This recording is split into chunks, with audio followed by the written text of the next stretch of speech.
So, guys, I told them I didn't want a statistical, although there's a big stat behind you. 7 million more job applicants. Do you see that? That's huge, right? So what is our problem? I mean, we got all these jobs, right? So when you think back to your high school days, your high school self, scary, right? And fast forward to now, what's the big pivot that we need to make to actually solve this problem? It's been with us a long time. Well, first of all, JD, I just want to say what a pleasure it is to be here in Detroit, in Michigan, and at this NAF conference. I'm from Michigan. I grew up about 3 hours from here. How about that? And I couldn't think of a better place to be from. And my wife and I still have a home here, and we still consider Michigan to be in a very important community for us to be a part of. So it's a thrill to be back here in the city. Second, it's just a huge kudos to you and NAF and everything that you're doing. When you look out this room, I can't help but be inspired that so many of you are taking on some of these challenges. At the end of the day, are really going to be who are making the most difference for us to find a path forward. And that doesn't just happen. It happens because of committed teachers, participants like you, because of the NAF organization, and last but not least, to Sandy and Joan, who have made this such a priority. And frankly, without their help, we probably wouldn't be here. Right. And so thank you very much. But look, I wish, how about that? Yeah. I think all of us, if we look back and say, what is it that we did in high school that would end us up here today, I think all of us would say, I can't believe that I'm doing what I'm doing. Yeah. And in my case, growing up in a small town of about 3,000 people on the western part of the state of Michigan, and it was a kind of a combination, I would say, of hard work and naivete. And that, what I mean by that is hard work, being one of 6 children, in a pretty simple family, that, and whether it was my parents, the teachers I was around, my coaches, it was just driven into us that there's really little in life that you can't overcome if you put your head down and really apply your very best to what you're doing.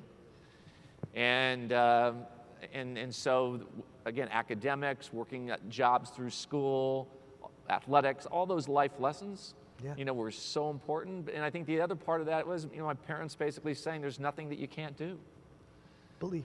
And believing in something like that. And last but not least that I would say on JD is have fun along the way. Because before you know it, a lot of years can go by. And while you want to take whatever you're doing really seriously, don't take yourself too seriously. Really?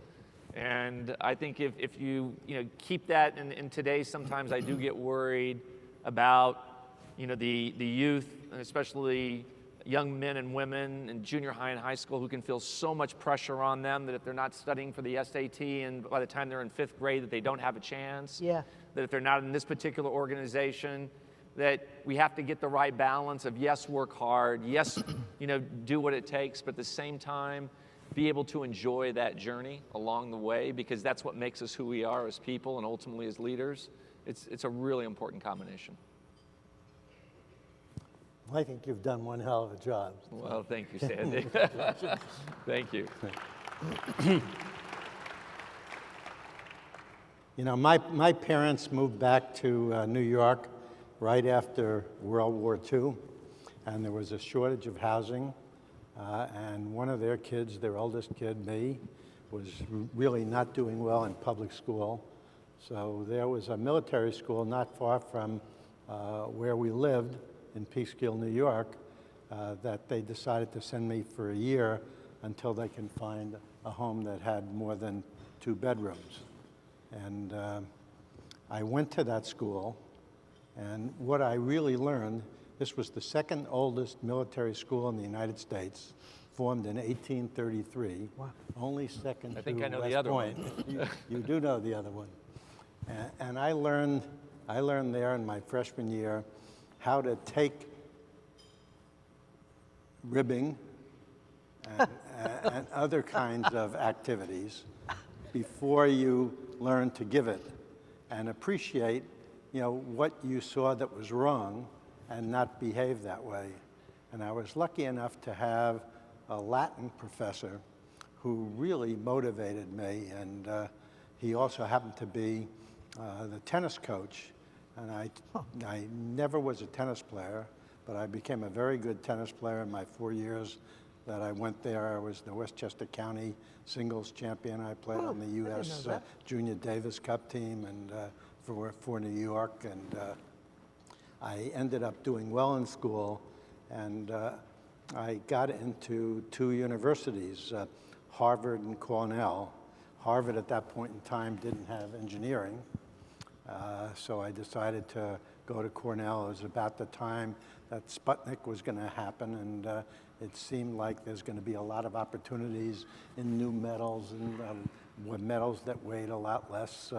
All those things turned out to be true. My only problem was I thought I was very good in math and science, and it turned out my school only had 35 kids in the graduating class, so to be good in math and science with competing against just 35 kids is not the same thing as competing against people that went to scientific high schools.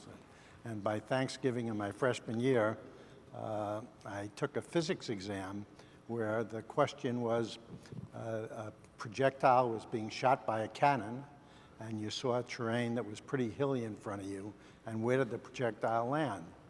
And not that I cheat, but the smartest kid in the class sat 2 seats away from me, and very soon his projectile landed beyond all the hills. And no matter how I tried to create a formula, mine was always hitting the hills. So I wrote down on the exam that my cannon misfired, and I got back from the professor 0 for reasons stated. And that was the end of my engineering career. But I did learn, how to try and do the best you can. I think, like Alex, we were aware of a lot of things happening in the world and seeing lots of opportunities. And I was very lucky to marry my wife, Joan, a week after I was supposed to get my diploma, but didn't, which made her parents forever loving me. I think they changed their mind maybe right before they died. At least that's what my wife says. But anyway, I was on a panel with Warren Buffett one night, and the question was, how did you know what you wanted to do when you were going to the university or graduate school, and did you have a goal? And he said, my goal was to become rich. I said, and then I interrupted him. I said, holy cow, we are so different. Your goal was to get rich. My goal with my wife, when we were married, was to save enough money to buy a deep fryer. And when we accomplished that, our next goal was to buy a Kodak slide projector. And we went like this through life and made our goals realistic and went after them one at a time. And I think now that we're on a second career living out in California and working in a lot of scientific and medical things, our goals are still the same. Let's try and win the little battles, and by winning the little battles, you'll eventually win the war. So that's my advice.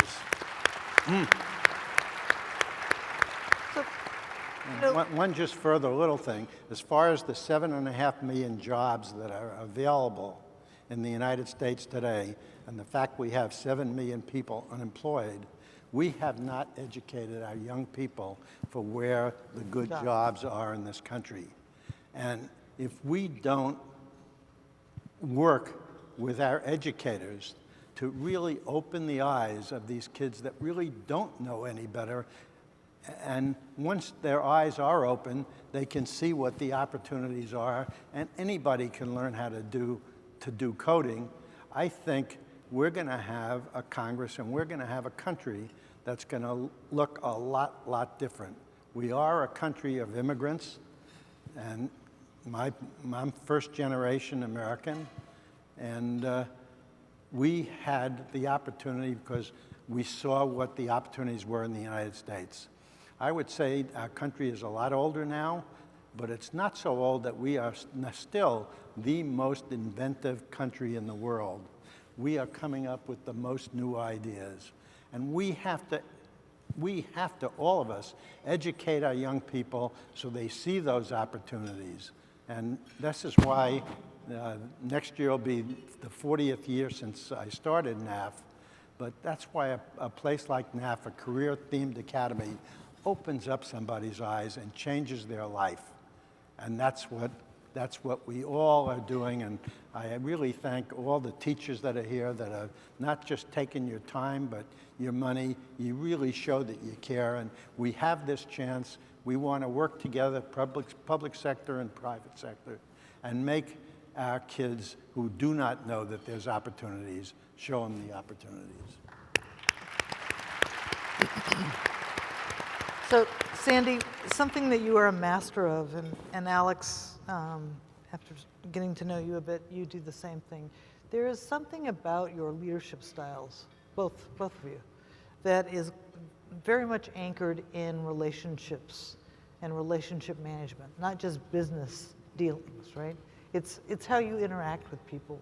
So when you interact with some of our young people, our alumni, our graduates, our high school students, what are some of those qualities that you see, and how are you seeing the importance of building relationships with those young people, advancing their opportunities to lead?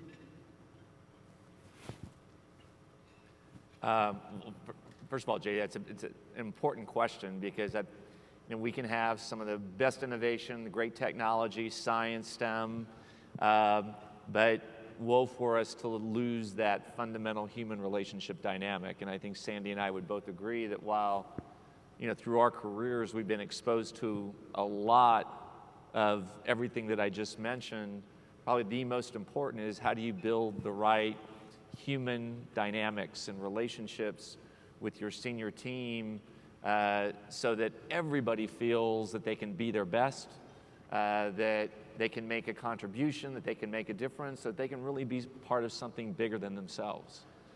And I've been incredibly fortunate during my time, not only working with NAF, but also with Johnson & Johnson, to have a bit of a ground floor look through one of our recent additions to Johnson & Johnson right out here, actually Lauren Butch, who's sitting right up here, who I first met, get this, back in 2014.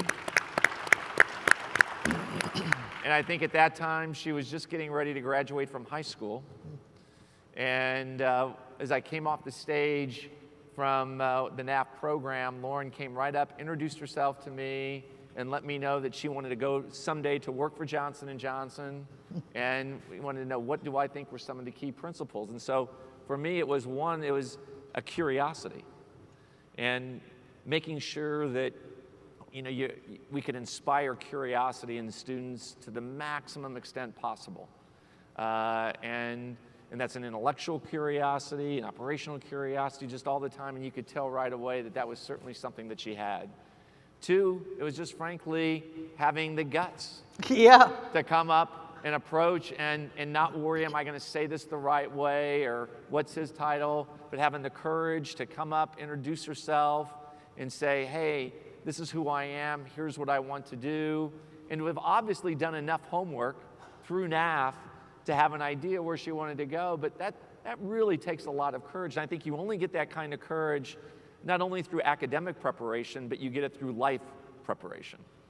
By being out and about, engaging with people, so that you have the kind of tools to make that. And last but not least, frankly, it was the persistence over 4 years where it was a great relationship because we were able to meet from time to time. I could learn from her as she was doing different internships at Johnson & Johnson. And she would ask me for, hey, what are the kind of roles or opportunities or skill sets that I should be building on? What should I be thinking about, the courses I'm taking academically? And I think it's all those kind of skills that Yeah. you need, that NAF can provide, but that also are going to be of increasing importance to make sure that we get these 7 million jobs filled in the right way. Awesome. Terrific. You know, I think as we think about what's important for somebody to really be able to do a good job, I think it's important for a person to learn how to listen. You usually learn more when you're listening to somebody than when you're talking. So I think when you start to talk too much, you should think about that, because you'll learn a lot more, again, when you do listen. Also, I think you want to not be afraid of making mistakes as you go through life, because if a person is afraid of making a mistake, that person's not going to do anything good, because nobody is perfect. So I think you really want to think about that. And if you do make a mistake, most times don't try and fix it yourself, but surface it so you can get help from people that know more than you do and get the thing resolved, rather than digging a deeper hole. And I think what I've done in my business career is I've managed by walking around. I don't know how to use a computer. I don't know how to use a calculator. I don't know how to send any email, which saved our company tens of billions of dollars, I can tell you that. But really, listen to people, talk around, and make people feel like they're part of the company. Make them feel like they're owners in the company. Everybody owns a share of that success. And really just do the best you can. Awesome. Thank you. So, I mean, I would be remiss if, I mean, one of the things that we do every year at this conference that the system has always said that we need to do more often, actually, which is the trends, industry trends that they should be aware of. I mean, most of us would argue that the core academic structures in schools haven't really changed much over the years. How it's taught, maybe, but the what has stayed pretty similar. But the industry angle on this is evolving so fast. Technology, engineering, health sciences, I mean, it's just crazy, it's going so fast. So taking the opportunity here for two giants in the field of industry and where it's going, both of you have to track that future, and some of you play in that future, right? And you invest in the research associated with that future of health sciences. What do you see? I mean, give me a snapshot of your kind of imagination, innovation of what are our kids going to see in the next 10 years in the field of health sciences? Well, look, first of all, I think in health sciences, you could not think of a more interesting and exciting time than the kind of advancement and progress that we're seeing today. So it's not to say that we still have got very significant issues with our healthcare system. And by the way, I think it's great that we're having the kind of debate that we're having in our country right now. When you think about it, it's 18% of our economy. It's 1 out of every 8 or 10 jobs is related to healthcare. And one thing I can absolutely commit to is every single person in this room will feel the impact of healthcare in a very personal way. Mm-hmm. And so, exactly. Yeah, really. So we should be having a debate and make sure that we get this right. Now, that as a backdrop, why do I feel it's so exciting? And look, I'm so fortunate because the best part of my job is just the intellectual cornucopia that I get a chance to see every day, where I can walk into one room in the morning and be talking about a new cell-based therapy for something like multiple myeloma, where we're getting to the point now where, 15 years ago, if you were doing drug discovery, much of it was biology and chemistry. Well, today, because of our better understanding of the human genome, because of our better ability to scan the body to gather all kinds of information and pull together data in ways that we could not have imagined only 10 years ago, is now allowing us to basically go in and remove the software, the nucleus of a cell that's causing cancer, to turn it around so that it can regenerate your own body's immune system or flip off that switch that's causing that cancer, that's leading to not only treatment or palliative care of patients, but actual cures. And if you would have asked me 15 years ago, Yeah. would we see cures for things like lymphoma, multiple myeloma? I would have, said impossible. Today, I think that's on the horizon over the next 5 or 10 years. Wow. I was just talking to Sandy on the way in. Another exciting area is robotic or digital surgery. Now, how many of you, if I asked, would get into a car if it didn't have a backup camera, if it didn't have those sensors on the mirrors that, when you're texting and it tells you shouldn't be doing that, get back in your lane, and that certainly had a GPS, how many of you would drive that car? Okay. Not too many. Well, that's coming to surgery over the next 5 and 10 years. Yeah. Where, how can we take the 10,000 surgeries that are out there on YouTube, digitalize all that information so that a surgeon can get real-time feedback intraoperatively while he or she is operating a robot to really have a better outcome, better care, better direction, better guidance, overall. Those are the kind of things that we're working on today. And so I think the biggest change that we're going to see in healthcare will relate to how do we build in cloud computing? Yeah. How do we build in digitization, robotics? How do we build in connectivity, sensors to track patients, maybe some of our parents while they're at home who might be experiencing Parkinson's or Alzheimer's? How do we build that connectivity into some of our consumer devices? Yeah. I think it will be ubiquitous across healthcare, again, over the next several decades in ways today that we can't even imagine. And I think that's going to create tremendous opportunities for new jobs, new careers, new applications, hence opportunities for the kind of students that we're talking about. So much of your work is anchored in research, Sandy. Talk a little bit about what you've done in caring a lot about the neurosciences and investing in the research side of this house, because so much, other industries, they take different risks, but not so much anchored on the research side because they don't risk life and limb as a result of the experiment. But on health sciences, so much is at risk. If you don't invest in the research side of the conversation, you're never going to go to market, right? Well, I think one of the things we're learning is that it's very, very hard and very expensive for everybody to start from zero all the time. So that we are approaching a time where there's going to be a lot more collaboration between competitors in sharing information that will help promote Yeah. the speed which some of these discoveries that Alex is talking about will happen. Unfortunately, he's operated so slow so far that he's not going to be helpful to me. We're trying. We're doing everything we can to pick it up. I'm glad to hear. I think that, so there is going to be a lot more collaboration.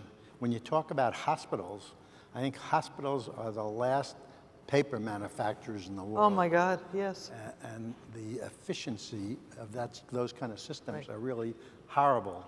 But more and more we're going to systems and digitization of all of the hospital records so that people can see themselves what the heck the issue is faster than they can by looking at pieces of paper.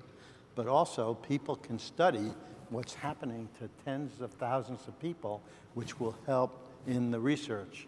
And our computer speed is growing dramatically, sort of even faster than Moore's Law did with semiconductors. And that's going to help us to get the information that we really need in a prompt way to really be much more effective. And we're seeing a lot of that happening now with concussions, as it relates to people coming back from the military, problems that are happening in sports. I think if you watched our great women play yesterday and winning the World Cup for the second straight time, I think that was one of the great sporting events I've ever seen in my life. Yeah. But horrible to watch these ladies butting heads and both of them falling down, and somehow or other they get up and they keep on playing, and we got to be careful. We've got to be careful. So to close up, before we let these gentlemen go, our big challenge, right, is paid internships. How do we get more of them? So we've tried a variety of things, including encouraging employers to partner with us more, future-ready labs, all sorts of activities. Any last-minute tips for the audience in terms of, remember this when you're reaching out for more internships for kids? Well, yeah, I'd like to say that I think it is incredibly important that corporate America hire kids that are still in high school so that they can show these young people what the ideas are and what the opportunities are that they don't know anything about. And like Alex did with this young lady, and look what's happening. And that should happen by the tens of thousands and hundreds of thousands. And you have a lot of these departments in a company that just refuse to allow the CEO to hire teenagers. I think that is a very, very big mistake. They say, we'll give you an internship when you're in college, but they're not going to get to college if they don't know why they should get to college. So we have a very big job in really educating and opening the eyes of our young people so they can really have the same kind of opportunity and continue to build this country to the country we all want it to be.